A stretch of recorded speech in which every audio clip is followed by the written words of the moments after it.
And so you don't want to do our theme song.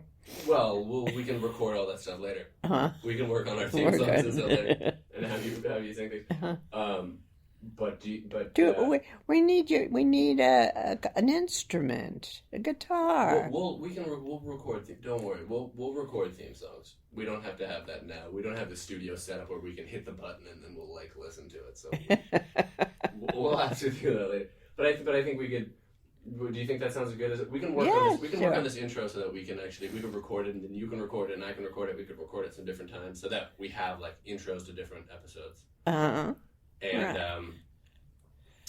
because you don't want it to sound rambling.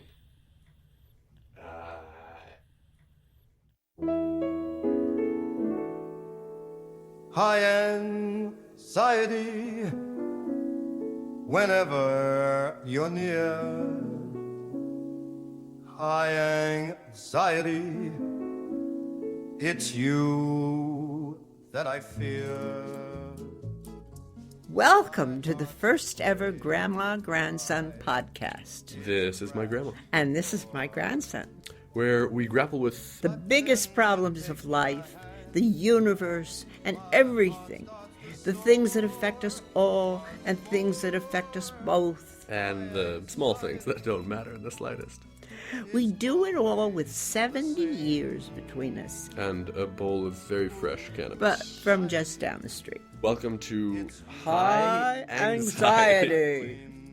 I thought that was real good. It's very clear to me I've got to give in. High anxiety, you win.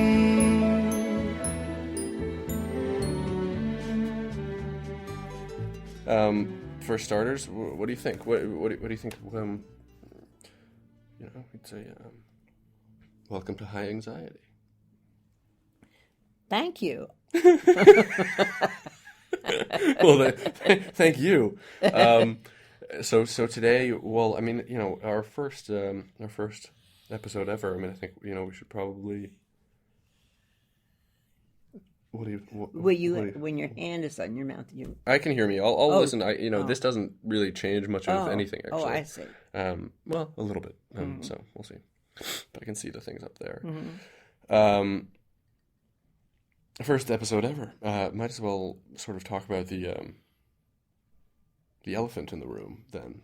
Which are these sort of pipes of things? All this stuff. Why don't we just let's see. Our first here we are then in out of cigarettes. You never smoked, did you? Did you smoke cigarettes? Oh, not as a regular thing, but just, to be sociable when I was 18. How sociable were you? Not very. Okay, well that makes sense. So here we are at Southern California, and it's quite nice out. It seems like the place to come. Yeah, for after things that are green and grow green. To be quite green I'm green. We're both sort of green in the radio industry. Absolutely. But not too green to get to the bottom of some deeper things. My thought was that we'd sit down, we'd have these conversations, and we'd be able to talk about the things that we're both thinking about. I find that I call you on the phone, and we seem to have sort of the same issues in different ways. Yes, well, right now we do because they are persistent. Those issues don't get resolved. But I think that by fall, we should be able to change the subject. So we have 2 seasons. We have 2 seasons to improve ourselves then. I think. Or do I need more improvement? Whatever's holding up the works, you're going to make progress every day. We hope that progress will mean moving forward. We don't want We don't want to make progress. I've heard people say make progress backwards. I've heard them say that on TV, for God's sakes. What do you think? What is the I mean, I feel like there are a trillion things that I have to do all the time, instantly, and Work and improving myself and doing this better and doing less of the bad thing and doing all these things and all this hyper saturation. But couldn't you make a program so that, say, today you're not going to make anything better except by elimination. You're going to start eliminating the bad things, and you will label the bad things. But there seem like there's so many bad things, and if I knew what I was doing, I could just ignore all of those and then focus on doing good stuff. Well, maybe at the same time, maybe as you identify a bad thing, then think of what the counter, say that you're reacting badly to something, or instead of saying you, let's say one. Okay. Mm-hmm. If one is reacting badly in a given situation over and over again, perhaps at the same time could be thinking of how he could or she could react so that it would be a constructive move, so that not all the concentration is on the negative, but you raise a problem and then make an attempt to solve it. That would be a good way to go about that. But you shouldn't feel harassed by all the things there are to do, because if you had to get them all done in 24 hours or something, well, then you would be harassed. But sometimes it just feels like you extend this time limit so that you give yourself more and more time, so you put the pressure on yourself and then you withdraw it, and you put the pressure on and you withdraw it, and it's just this cycle of making yourself feel like you're doing something, and when you don't actually do it well enough, well, you just remove the consequences, which were just things that you'd put there yourself. Do you think that being as nonspecific as we are in this conversation is helpful? No, I think this is troublesome. I think this takes a lot of effort. So why don't we start? Well, you were going to tell me stories before. Why don't we start with stories? I like the idea of that maybe we would have, an episode, and we would give our introduction, and then maybe you'd have a story, or somebody would tell a story, and then from that story we'd be able to... You think I have this because I'm a writer? I've got this list of stories. No. I just mean that whatever you were about to tell me, Yeah. Okay, so say we want our first topic to be, anxieties or stresses or whatever. Anxieties, and all right, I'll tell you about why. I'm going to tell you why, and you're going to be one of the few people that has ever heard why. Hi, sorry for interrupting. This is me now in the future. I realized going through this that the clip I'd cut for episode 1 was from right here in this first recording we ever did. I was thinking, okay, this is going to be silly playing some of the same tape from just a few days ago, but then it would be weird also to skip over it, and so then I was wondering what Grams would say I should do, and I imagined she'd be like, what are you making such a fuss about? Just play the thing and stop interrupting people. So you might have heard these next 10 minutes before, but then there's more. So here's 2014 again. Has ever heard why I hate to go to the movies. I've always, since I was a young child, hated to go to the movies or to a show or anything. I mean, to actually sit in the theater. And why, if I do, I have to sit on the aisle seat.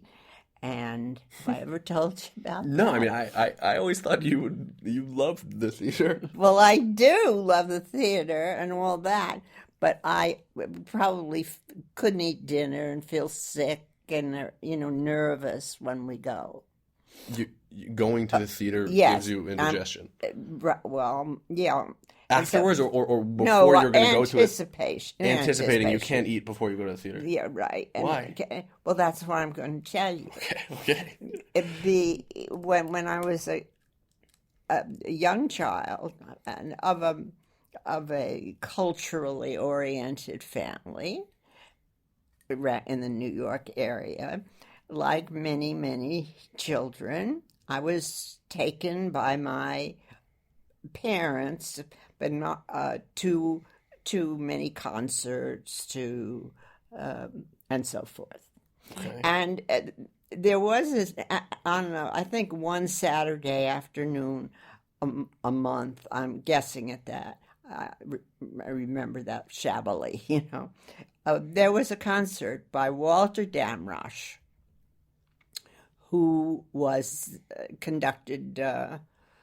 was a conductor, and I think he's often conducted the Philharmonic. And anyhow, these concerts took place for children in the afternoon, and we would come into the theater and we would sit down, and then pretty soon this distinguished-looking, white-haired, I remember now, man would come out and he would say, with a little accent, "Good afternoon, children," and the whole Carnegie Hall would say, "Good afternoon, Uncle Damrosch."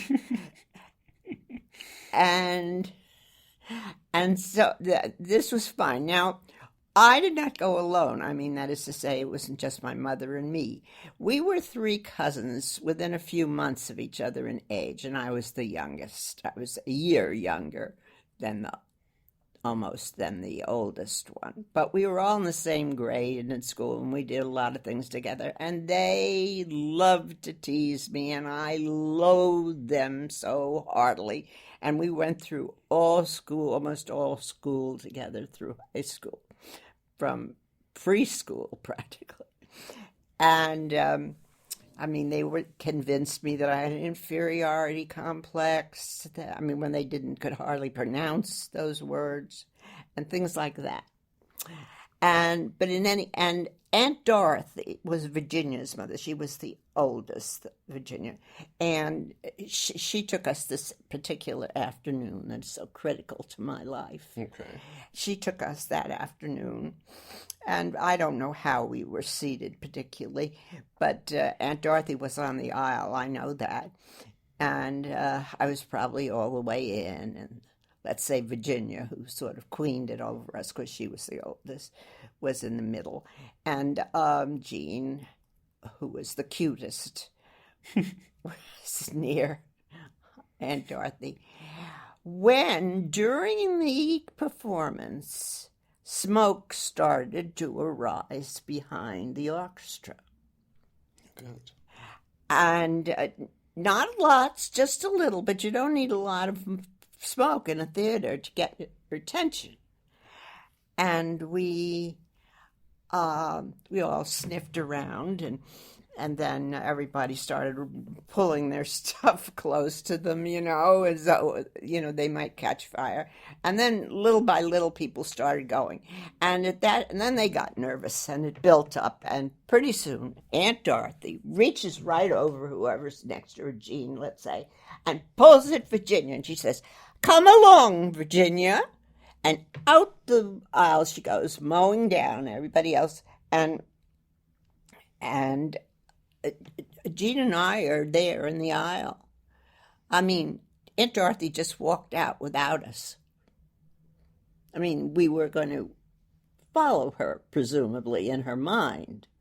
But she only had one hand for Virginia and one to hold on to the chairs and push other people around. And so... Did she look back? Huh? Did she look back? I don't remember that. I can't answer that truthfully. I would like to think she did. But in any case, we scrambled for ourselves, and I don't remember a thing after that, except that I never felt the same in a theater again. Well, would be enough to make me anxious. It's not a funny story, but I think I've never told that to a psychiatrist or anything, but I don't think he'd have much trouble finding out why I feel the way I do about theaters. And I don't think, when I first moved to this condo, I was taken into the heart and soul of a very kindly lady here who arranged lunch and movies for her friends, and she included me in the group. And I really didn't want to distinguish myself immediately. I thought I would make friends, and we would have a terrible lunch at a delicatessen in a theater complex, and then she would pick the movie, the one that she hadn't seen herself already or wanted to see with her husband. And I would go. And fortunately for me, she moved away. And though I missed her kindness, I didn't have to go to that anymore. Do you think that that it makes sense why you're so afraid? Would you rather be less afraid Of course. of theaters? Of course. I mean, we have a very good theater, don't forget, down here where things are tried out for Broadway. A couple, as a matter of fact. One right here at the university. And the things go to Broadway straight from there and from the Old Globe down here. And it's a charming atmosphere, and they have good things. And sure, I would like to, but I don't give any thought to it. I haven't been, except for that little interlude when I first moved here about 10 years ago. I haven't been inside a theater. What do you think would happen if you went back? Do you think people are gonna? No, I just Nobody's sort gonna- of feel tense. I just feel tense. I don't expect it to. I don't even think of the fire thing. I just it's a knee-jerk reaction. I'm just itchy, and it's hard to keep my attention on the screen or whatever it is, because I'm uncomfortable. And so I made really big efforts when Herbert was with me. And and if he wanted to go to theater, we went to theater. And so we all have to suffer some. Did he know? Did he know how I think so. tense He was very, very understanding, but I don't know that I ever really told him that story. Because Grandpa was a very empathetic kind of guy. I think he would be able to pick up on somebody kind of sitting there intensely Well, clutching their I'll handbag. tell you something. He was kind of protection against everything for me. You mean you So didn't that feel he as might, bad? I didn't feel that badly with him because I knew he would, kill anybody that tried to hurt me or get me out of the fire, or You're the fire. You weren't afraid of fire if you were. No, I'm really not unusually afraid of fire. But with him, I mean, that was. No. I mean, in the theater, I felt. I think I didn't feel the pressure as much with him as I grew older. Well, that's exactly. I think what I'm. That's exactly what I'm really interested in. Let's see. I think that's exactly what I'd like to. That's one of the big things I think we can really get to the bottom of. Maybe there's no bottom of this. I don't know what I'm talking about. No, of this. But of what can we do? We have these anxieties. We all have these worries about everything, and what are the things that we can do? Well, the way you're supposed to do it is just do it, and then pretty soon you see that nothing happens, and you're fine. And I think probably to a large degree that's what happened in my middle years. that I felt content, enough. And but by myself, I'm sort of reverting to indulging old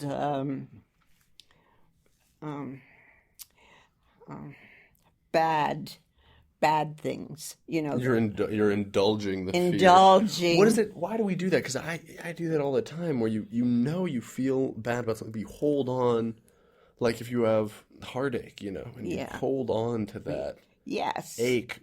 Yes. You're not feeling good. You deliberately stubbing your toe against the wall over and over. Why? Right. Why are we doing Well, it? it's like you break your arm or something, and then you push at it to see if it still hurts. Still broken. Right? It's always still broken. Still broken. Never fixes it when you do that. No, but you know that, and but you do it anyway. Do you think is that like a human thing? We just we'd rather be certain of the pain than not be sure of.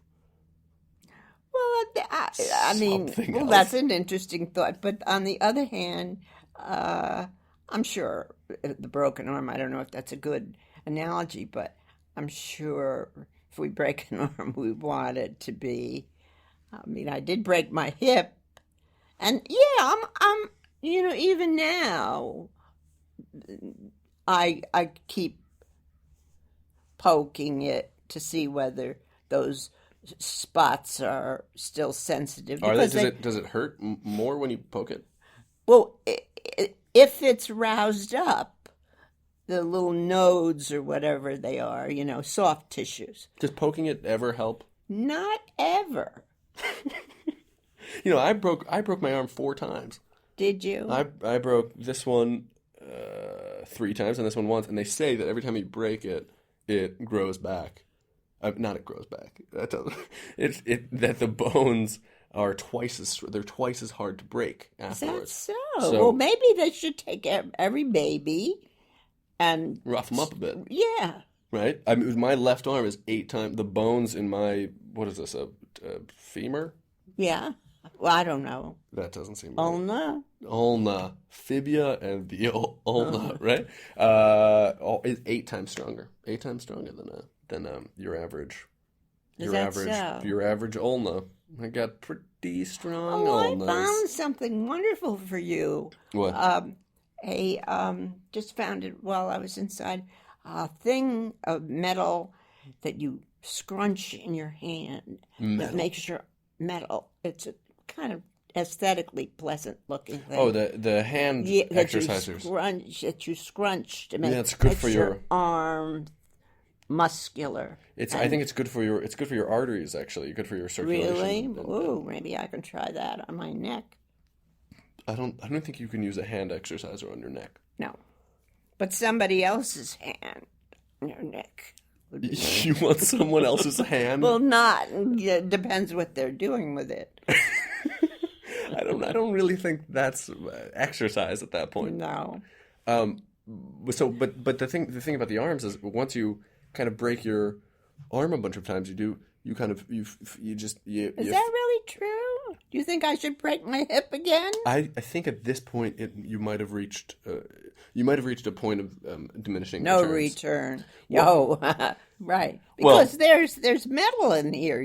Part of me is metal. Right. In order for it to grow back twice as strong, Yeah. it has to grow back Yes. first. It has to Right. recover fully, and I think that Right. The metal would keep it from doing that. yeah. Though you could have them keep adding metal if you want. If that's Good.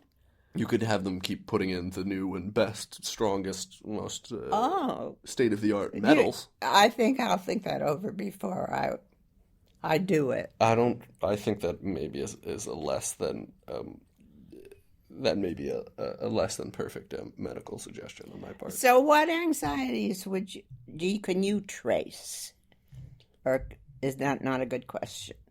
That's a great question. Here, wait, I can actually hear that. Oh, I'm sorry. Well, no. It was so attractive. Fooling with the machinery. Yeah, I I feel these. I sort of can't get over the anxieties of. I feel this constant pressure to do things. There's so much that is.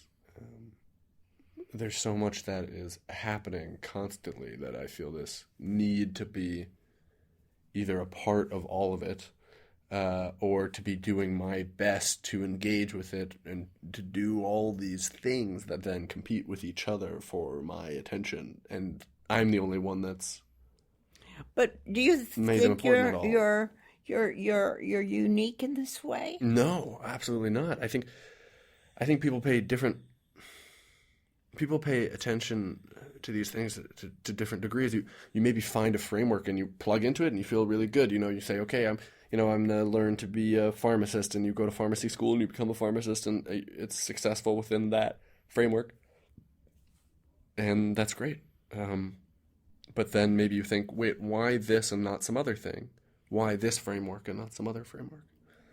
Yeah. Well, this guy who, I don't know what he started out, where there was a movie about him. I think it was a book about him. He started out as a just uneducated or lowly educated human being, but he was more ambitious than that, and so he became. I wish I had this straighter in my mind. He came one thing after another that should have taken training, but he just seemed to be very good at making people believe that he had the abilities that he didn't have. And eventually he became a doctor without training.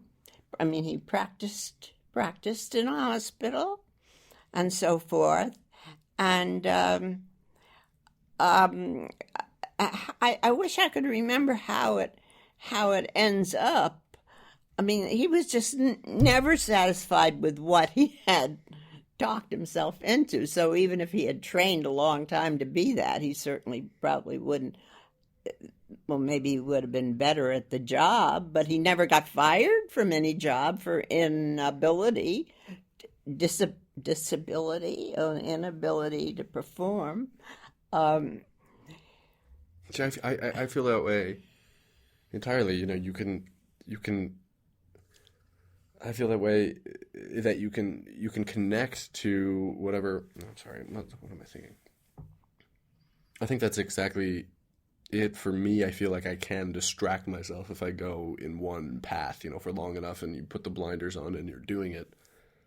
But at a particular point, say if you've taken the pressures of that thing off and you're kind of at a little bit of a distance, and you go, whoa, why this thing? And this? yeah. But this is a discontented, a person who, discontented person. No, I won't do that. What? When I think back to you as a baby, Oh boy. and you whined a lot. I bet you don't want me to say that. Hey, it's all fair game, but Huh? I think that's probably true as well. It was. You were. I can't argue with that. You I don't really were a whiner. I think maybe it was just work. Maybe Gorgeous whiner. it doesn't really make it better. No, it doesn't. But no, it didn't make the whining more tolerable. But I always felt, there was something physical before you could speak at all or anything. I always used to think there's something the matter with his back. See the way he's arching his back, and then he whines. And how's your back? I thought it was okay, but now I'm worried. But I'm been thinking lately about the fact that you did whine quite. You were Well, but on the other hand, that was with your family. And I have a feeling that you did not behave that way in school. I would be very interested to know what your behavior was like in school. And you get along so well with, I mean, you make friends and everything. The kind of little kid you were was so appealing looking, and then Well, I think I was a bit of a clown. I made a lot of jokes. I was very small, and I was younger than people. yeah, you were small. And so I What think happened? I don't know. It was all that breaking arms. You must have eaten somebody. I remember making lots of jokes and trying to sort of somehow to appeal to everyone. Well, you missed out because I mean, you. Well, how old were you when you were making jokes? No, I think I must have started as soon as I could. I think I remember making you make in preschool you make those little like turkeys out of a glove, and I probably I never saw that. yeah, you trace your hand or you use like a yellow rubber glove and you make turkeys, and I think I'd probably put a head on both sides. Oh, I think that might have been my first joke. joke. Right. Look, it's a turkey, and it has a head where its butt Right. should be, and also another head. And- Right. But and that was a way of trying to appeal to everyone all the time. You can't appeal to everyone all the time. But of course not, and not even to those who loved you most. But the thing is that we are more careful, I think, with of strangers. Not strangers, but the people who aren't in the family. I think we would sometimes treat them better than family. Do you know? Is it that we're more guarded? We're more guarded. I don't know. Are we less of ourselves, and that makes us slightly easier to be around? You know what I mean? Like we're less. We just do less. Because anything that you do is something that can be judged or something that might come off the wrong way. Anything that you do is part of your persona. And if you just give somebody less, then hopefully you just give them the best parts. Like a chef's sampling of your. Yeah, but your whole rapport with people would be different. I mean, you can have sort of like attitude without actually really doing or saying anything. Yeah. You can have like, Should I get the phone? can I get the phone? Yeah, I think. Can you? Yeah. Would you mind? To what? No, I don't know. GCI Solar. GCI Solar. Oh, that's nothing. Hello? Yeah, I think. And anyhow, it says charge for 7 hours. So I don't think I would have gotten much. The phone says charge for 7 hours? Yeah. Shit, but it's on the thing. Is it on the charger? Yeah. No kidding. Oh, no, it's not. Never mind. Where is the charger? In the bathroom, Here. right near the door, to the right of the door. Yeah, change him. Oh, change them. Oh, I see. I got to give in my anxiety. And remember, folks, be good to your parents. They've been good to you. You win.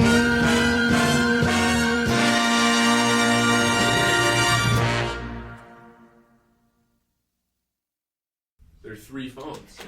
3. I got 5, and I can never find any of them. Is there just one charger?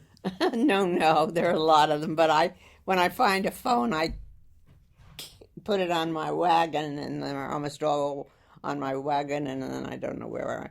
So that was a nice little piece. Did you turn it off?